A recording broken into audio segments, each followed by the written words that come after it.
Friends, finally আমরা এবার চলে এসেছি বুদ্ধা স্তূপাতে। আগের ব্লগে তোমাদেরকে যেটা দেখিয়েছিলাম সেটা ছিল এই বুদ্ধা স্তূপার একটা রেপ্লিকা, বাট এবার আমরা ফাইনালি চলে এসেছি কাঠমান্ডুর মেন বুদ্ধা স্তূপাতে।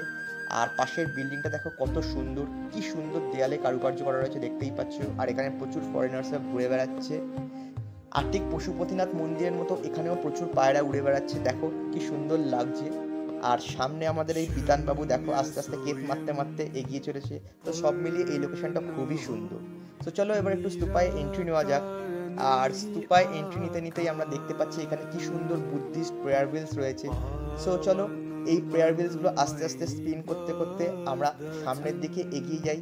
আর এখান থেকে স্তূপার চূড়াটা ঠিক এইরকম লাগছে।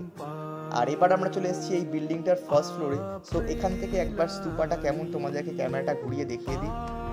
অসাধারণ লাগছে, জাস্ট সুন্দর একটা জায়গা, মনোরম পরিবেশ। সো তোমরা কাঠমান্ডু এলে বুদ্ধ স্তূপাটা অবশ্যই ভিজিট করো। Thank you.